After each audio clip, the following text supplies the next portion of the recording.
What's good, y'all? It's your good sis, You Love to Talk TV and Film With, coming to you with my initial reactions, initial thoughts for Fast X. I literally am just leaving the theater. I went to, for the first time, iPix in, what is this? Century City?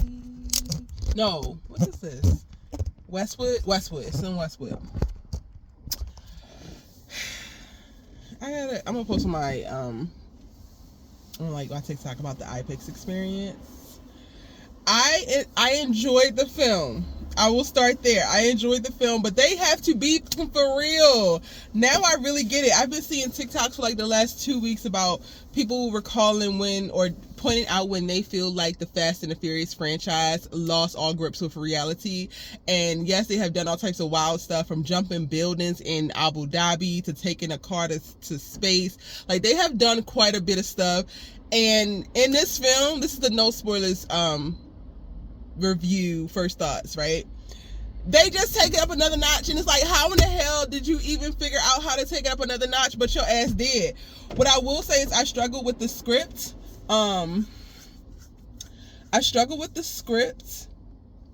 And quite a bit of points I'm like, okay, this is so cliche, or okay, this is so corny. But also what I realized while watching is that they've built such a franchise in reference to the storytelling that you come not necessarily for what you feel like is going to be the best script or even the best story, because there were a lot of gaps. There's a lot of continuity issues with visual, like certain things within each scenes. Like, I point out a lot, but also you come to like just continue to know the story because you already bought in and you're invested in what they have given us thus far, and you just want to continue to see more from these characters.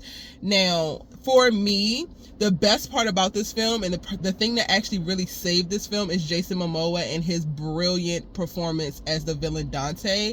Like, he just unleashed something that, one, I definitely feel like I knew that he was capable of, but to actually see it play out, you feel really validated in it, because I'm a big fan of Jason Momoa. But just to watch him, you could tell he had fun in filming this. You could tell that he really was dropped in and he believed in what he was doing. And he, to me, was the truest of them all. And it's wild because this is a newer character to the franchise, and he feels like he's the most actualized. Meanwhile, so many of the original OG characters kind of now at this point kind of feel like caricatures of themselves. So maybe when I do a larger breakdown review that includes spoilers, which I will release after, like, I gotta give it at least a week or two for you guys to be able to go see it and not have it spoiled, I can talk about what I mean and specific to that and like give you particular points. But Jason Momoa is it. If you don't go see this film for nothing else, then go see it for how Jason Momoa plays the villain Dante. It is funny, it is concerning, it is scary at times, it is shocking. Like, he gives you such a beautifully well-rounded whirlwind of a performance from a villain. Like, he has all of the wrong motives and doing things for all of the wrong reasons, but you find yourself still kind of rooting for him, even though you don't want everybody to die. But it's like, you also just want this villain to get something because you understand him to a certain point. Like, not as much as like a Killmonger, right? But like, because of, I think, how Jason Momoa played Dante, you feel for him and you root for him just a tiny bit. Now, they are all over the globe in this film. There's so many different locations. There's so many different people. It's so many different storylines. And for the most part, it was cool. Like, having the group broken up for most of the film and like having to figure things out. You really get to see what everybody's strong suits are. They took jabs at each other and various things that have become a little cliche, a little stereotypical for the Fast franchise. But it was fun. The best action sequence, in my opinion, was the one between Letty and Cypher.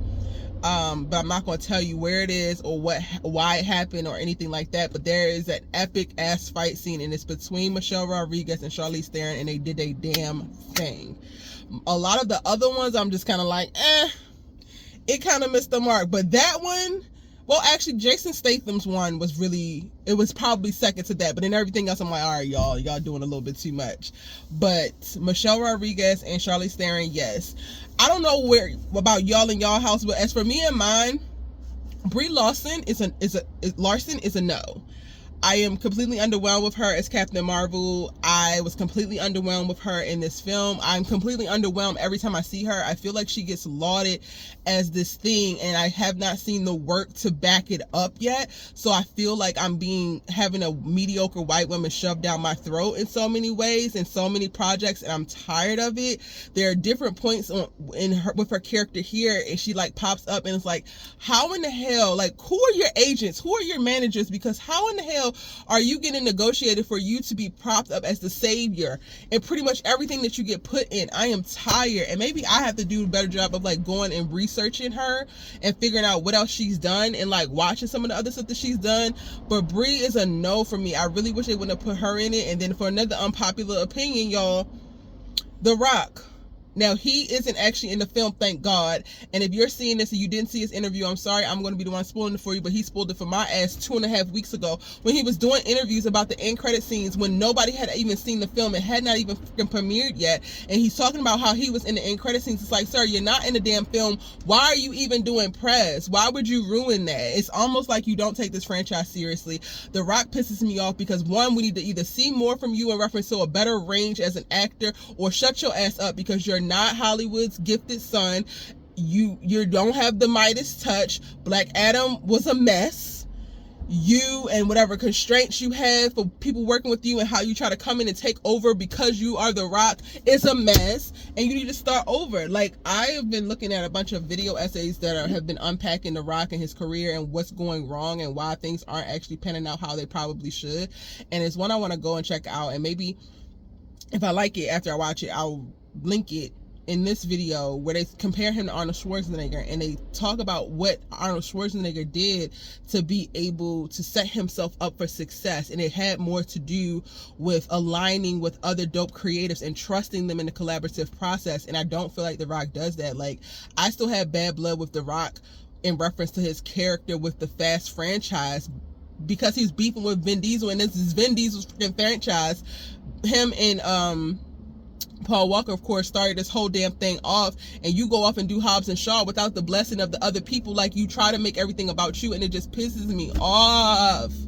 So Brie Larson and The Rock, even though I like respect The Rock, them two, I don't want to see or hear from y'all asses.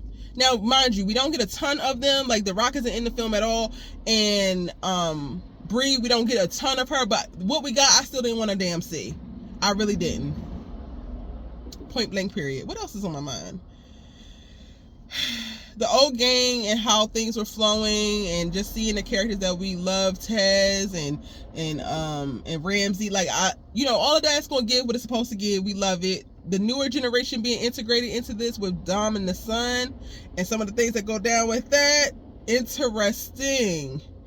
And not this as being John Cena's little... Well, actually, the other movie I watched with John Cena, it was like a funnier movie, though. John Cena has been doing projects lately that has gotten me to be like, okay, maybe John Cena. Because I think I used to feel about John Cena the same way that I feel kind of like about Brie and The Rock. But now I'm like, I can tolerate you. And I also didn't like how he did the little twin girl. But John Cena was good in this. He was good. He understood the assignment. What else? I think that's it, y'all. I'm ready to go home. That's my initial thoughts. Overall, I would say go see the film. It is completely absurd, so wild, but another good installment in the Fast franchise. We don't actually come for reality when we go to see the Fast and the Furious. I had to remind myself that in the theater. So I got what I came for. I was thoroughly entertained. I was cackling so much, and I think I was laughing at things that they didn't actually want to be funny, but it don't matter because I was enjoying myself and I was cackling. So that's all that damn matters, right?